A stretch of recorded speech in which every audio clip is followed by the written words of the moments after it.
Hey guys, what's going on? So I have a video today on the Microtech Socom Elite 2018 version.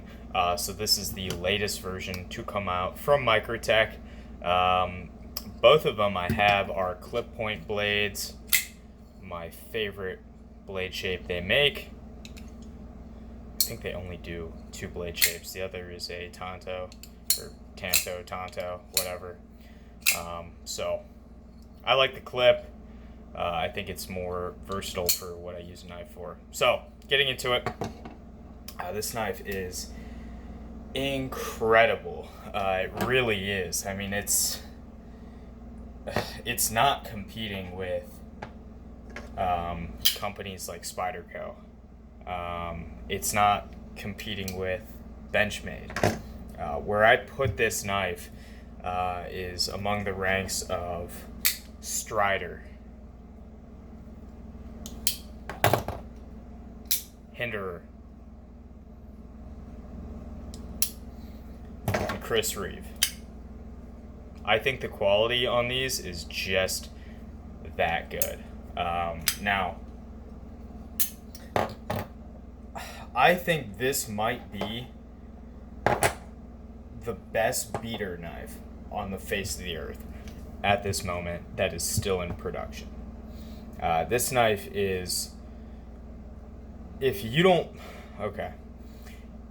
mind using your knives, and if you don't use this knife, this is one of the few knives where the Gen 4 Hinderer, if you don't use your knives, you might not get that much out of this. I mean, this example happens to be super smooth, perfectly built. It's one of the best Gen 4s I've handled. This is a knife where whether you use it or not, you will be able to appreciate it. It's almost like if ZT went mid-tack. This is an M390 blade on ball bearings, and it's fucking beefy as hell. This is basically if ZT step their game up and stop making bullshit. I mean, I think ZT may have at one point been my favorite knife company, and now it's below just about everything.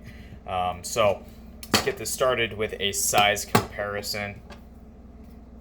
Here it is against the Chris Reeve Umnumzon and the Chris Reeve Sabinza 21. Can't wait to do a video on this, by the way. Here it is against the SNG and XM18. So it's bigger than all of these. And then, why don't we do the Benchmade Anthem, Spyderco Military. Yeah, let you guys look at that. And then there's one more that compared quite favorably to it, and I think they're basically two different companies' take on the same knife. So these are, this is the Protec TR4, incredibly well built knife. This thing is insane.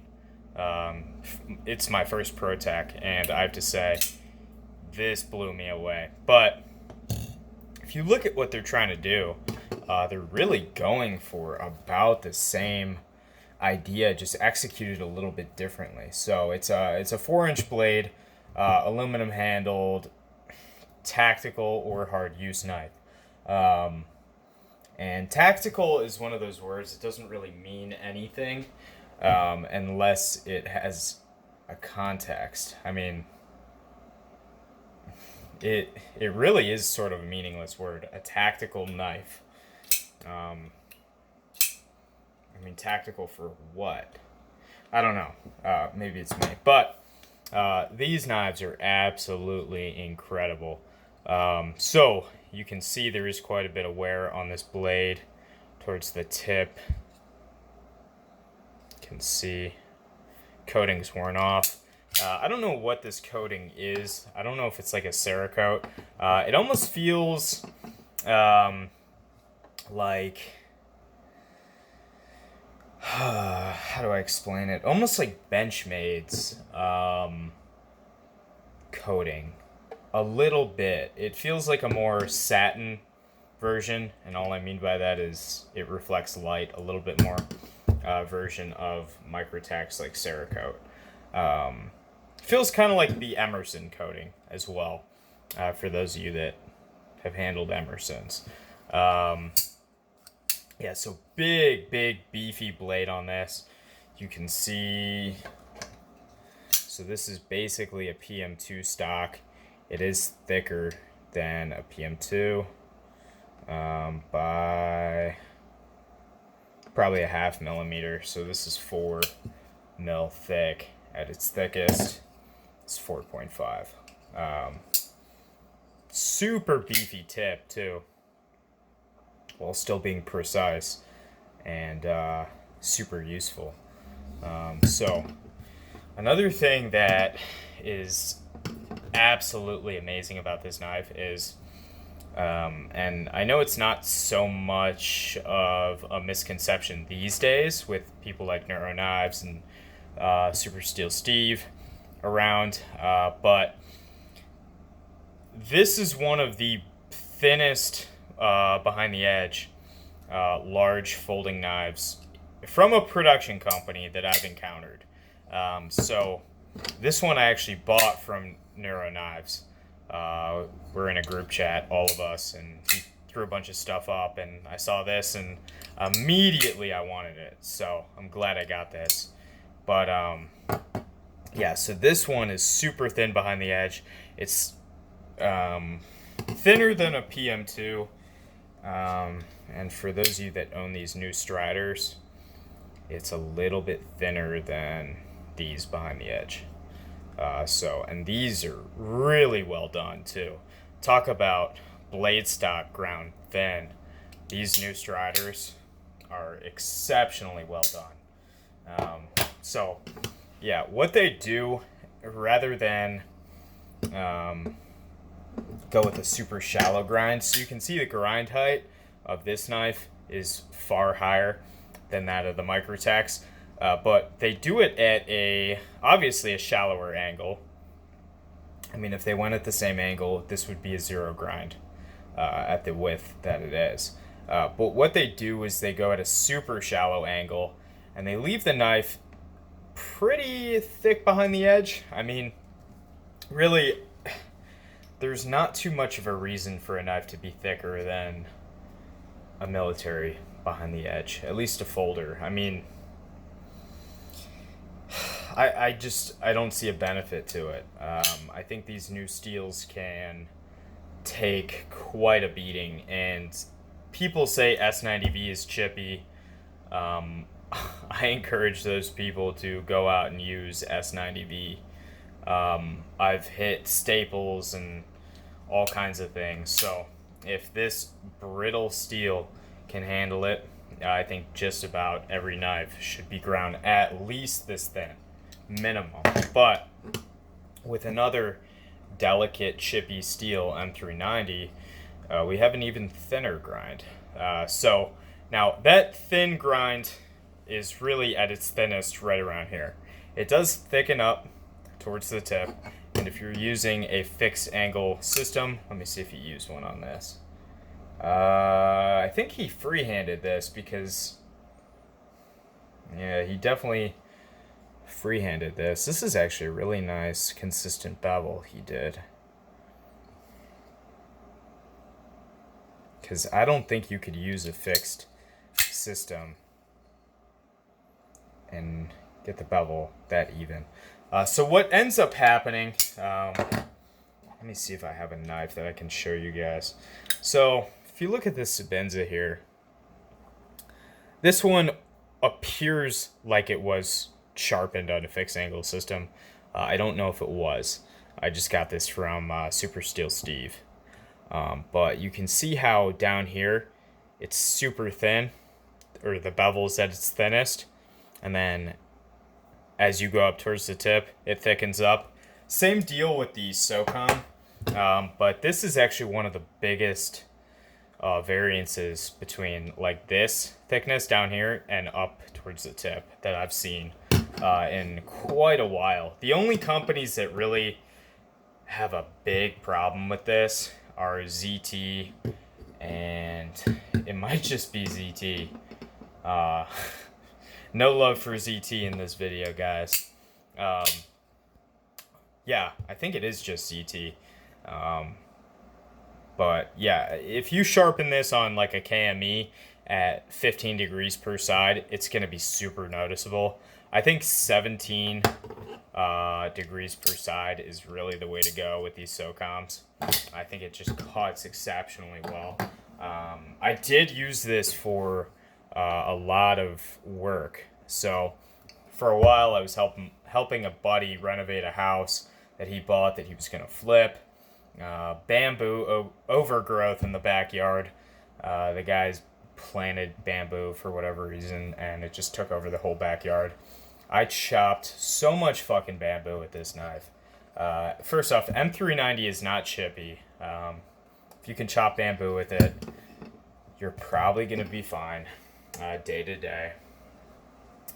And this grind is exceptional.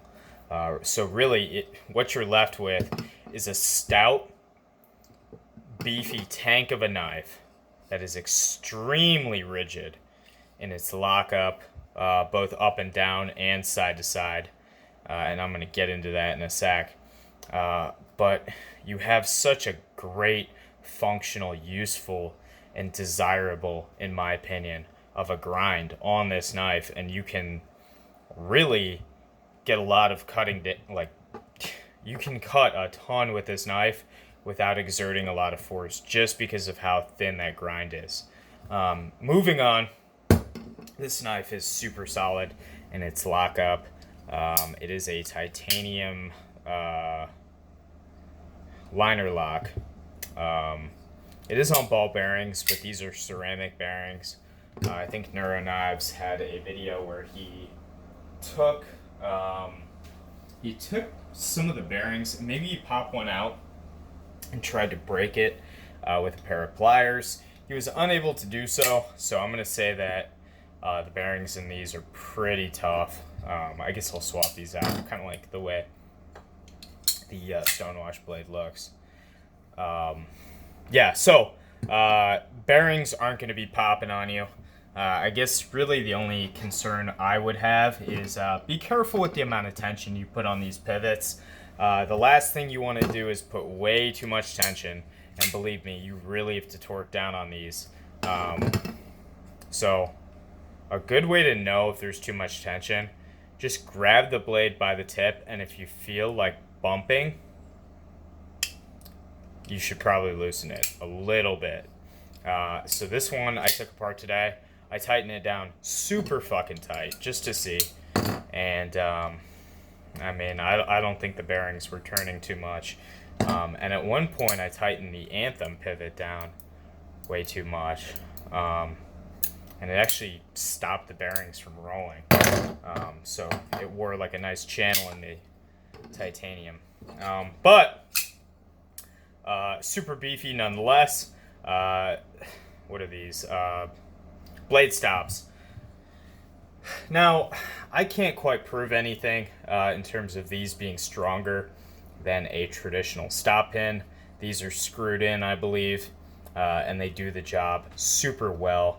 Microtech has machined a little area for these to fit into perfectly to spread the force out nice and evenly.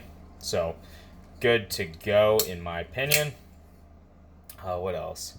A lot of body screws on this. So some knives get points for being super simple. If you look at the Umnums, it's a great example. It's a blade, a pivot, a handle, and one handle screw. So with the Socom, you're looking at 6 screws just for the body and a pivot. That's a lot of screws. Definitely make sure that you are at least at some sort of a relatively flat surface before you disassemble this. I mean, I definitely wouldn't be on the concrete disassembling this knife. It's just kind of a disaster waiting to happen. Moving on, I guess we'll talk about ergonomics for a little bit. Pretty ergonomic knife. I'm not going to sit here and say that I think it's as ergonomic as a lot of other people say. It's very good. And let me tell you why I think that is. So when you take a knife, and let's look at, why don't we do the Protec? So you take a knife and you put all kinds of contouring, all kinds of finger grooves to tell the hand exactly where to go. It feels good when I'm holding it right now. It feels really good. I really can't complain about it, you know? And then I'm thinking about, oh, well, I would cut like this. But when it comes down to reality, the way you think that you cut with your knife and the way you actually hold your knife when you're cutting are two completely different things. So what we have with the Socom is basically a straight handle, a very small little, what is that, like a choil almost, and then a swell, which, I mean, really, if you choke back on the knife, you really can't get too mad at that. One thing that I wish they did with this, I wish they came out with a sort of like a 3D, like contoured, like a Strider CC version of this. I think that would be really neat. I don't know how they do it. I also think an integral version of this would be fucking awesome. But, again, not sure how practical that would be. This knife is not a knife where you can just, you know, take the pivot screw out and pull the blade out. The ball bearings actually keep it locked in the handle. So, kind of a tricky situation right there. But ergos are very good. These inserts here, they might look cheap, and I understand not liking the idea of them. However, in reality, they're not prone to holding onto material. Like this, these have to be new. The whole knife looks basically new. I know Vinny has about 5 of these, or Neuro knives, whatever you know them by. So these are worn a little bit. Never had an issue working in the dirt. I took it on the beach. So it's very similar to what the Kershaw Blur uses for a handle insert. It's a little bit less tactile, and a little bit like harder. So it's really not, it doesn't feel like a nail file quite, but it's closer to skateboard tape than it is to what Kershaw uses. But it technically falls into the neither category. So let's keep going. Jimping on this is sort of a non-issue in my use. I know I complain a lot about jimping. You know, you look at a knife like the Hinderer. I love the knife, but the jimping is not so good. But I think the aluminum is pretty softly jimped, at least this one. I guess, let me check here. Yeah, this one is about the same. So, not too much of a hot spot. I did do a rope cut test with this. The M390 coming out of Microtech. This one is decent. And I had another Stonewash, not this one, that was extremely, extremely well done. So, I don't know. I mean, there's variance in everything. I was just having a discussion today about variance in Rick Hinderer's heat treat in his production knives. It's something that unfortunately is kind of a non-negotiable. I mean, it shouldn't be that way. However, at the production level as it stands right now, at the time these are being produced, there's a lot of variance in heat treat. And M390 happens to be one of those steels where you need to nail it perfectly every single time or you will fuck it up. And that's not just M390. 20CV is an analog steel, meaning it's basically like a generic. I don't know if you guys are familiar with like a pharmacy or anything like that, but like this is some of the best 20CV M390 I've ever used in my life. This knife right here, it is exceptional. I think it beats out S90V for me in terms of what I want the steel to do, but all in all, can't complain. It's basically, it performs, from what we've seen, M390 when it doesn't perform well, performs like S30V, which is not a bad thing. In fact, I like S30. But it's one of those things that, unfortunately, at this time, you can't really, at this point in time, it's a work in progress. We'll leave it at that. So, let's talk about the clip. Ooh, tip down only. Fuck. Alright. Those of you that want to leave because you can't figure out how to carry a knife tip down, I'm going to give you a second to click out of the video because you're not going to buy the knife. Alright, cool. So, I was just talking to Neuro Knives about why they do this. So this knife, much like the military, was designed to go in a combat situation. I have never been in combat, but a lot of the guys I talk to, a lot of my friends, have been in combat, and they tell me a lot of stuff about it. But I was talking to somebody, and he said it's probably because, so I was explaining to him why people don't like tip down, because regular people don't understand stuff like that. So if you care about the orientation of your knife, tip up or tip down, you are for sure a knife guy. So welcome aboard. Thank you for qualifying by joining the debate. But he said it's probably just meant to go in like one of the combat vest pockets. Like a magazine pouch almost. I mean, they have them. Again, I've never been in combat, but if you pluck the knife out of that pouch and it's mounted basically to your chest, I mean, you're not carrying the knife in your pocket in a combat situation. So that's sort of just some clarification that I got from him. And that was his best guess why. Now, I get it. Shit, when it's in your pocket, can get in that pivot. With the pivot exposed to the outside, if you're in a dusty, dirty, grimy environment, like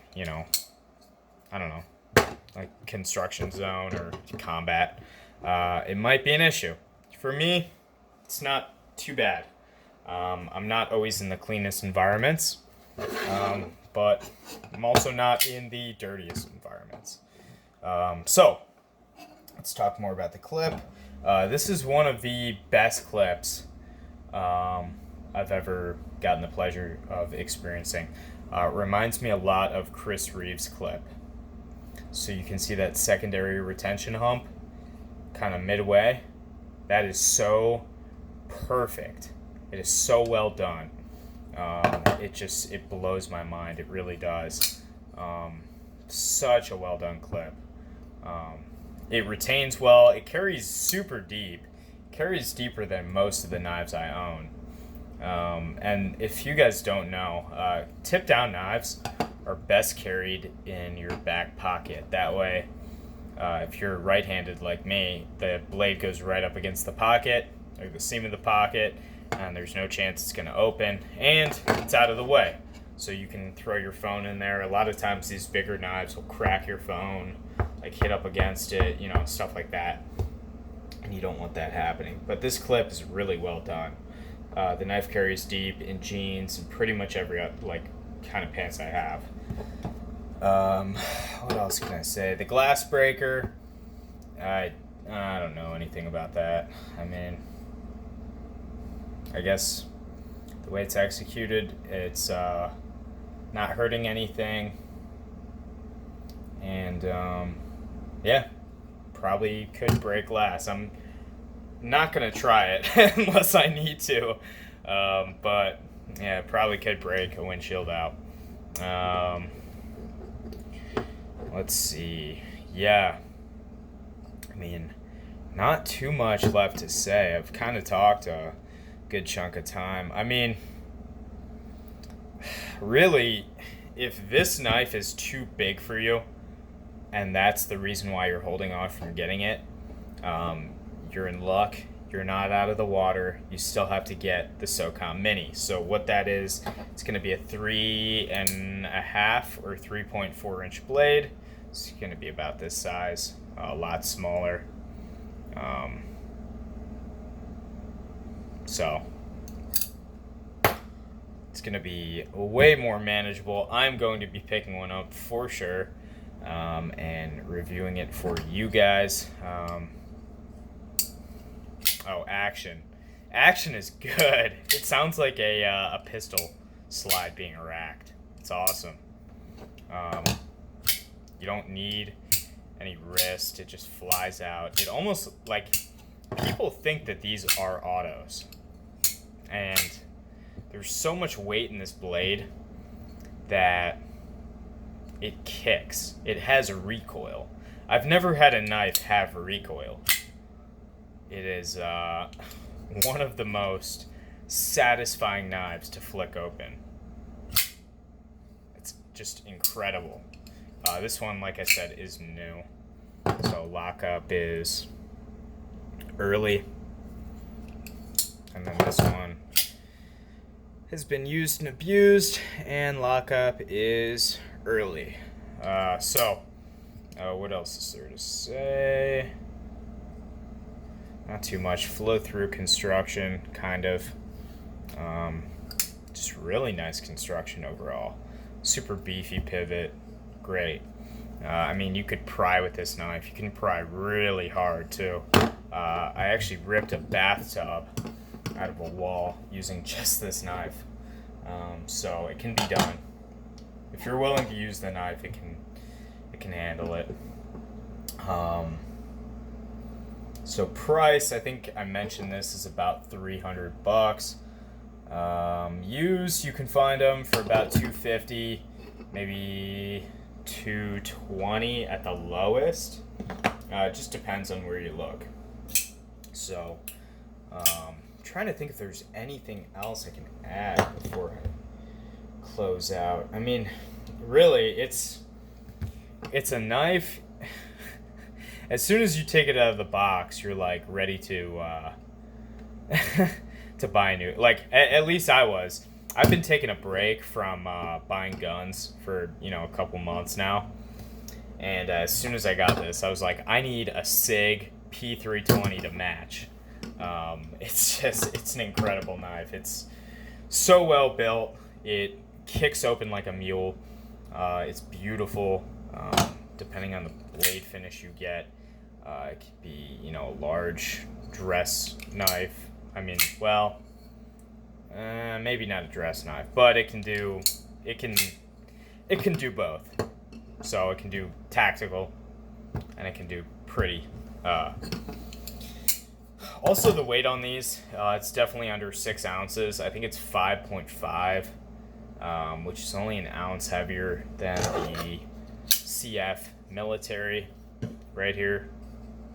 So, for those of you that don't know, this is literally 90% carbon fiber with a blade.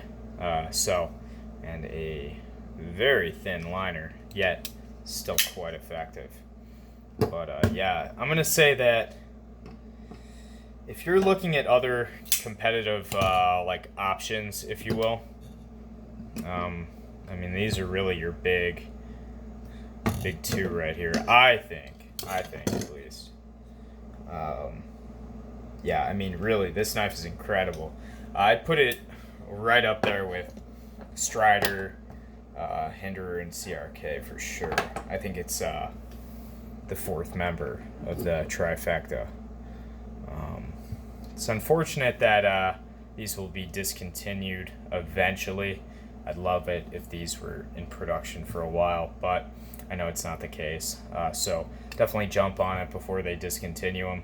Once these guys are discontinued, you'll see them going for $400 or $500 on the secondary. So definitely get in while you can. I'm probably gonna pick up another. Honestly, I know I hate to hog up knives, but I use the fuck out of this one. And then once I wear through this, if I ever do, you know, I just want to have a backup. And it would be nice to have a Tonto or one of the different colors, like the brown or the OD. So with that, I'm going to conclude the video. Thank you all so much for watching. It means a lot to me that you guys actually watch my stuff, and you know, you subscribe and you hit me up on Instagram, and you know, it's cool interacting with you guys, so I appreciate the fuck out of all of you, and you guys have a great night, and I will see you in the next video.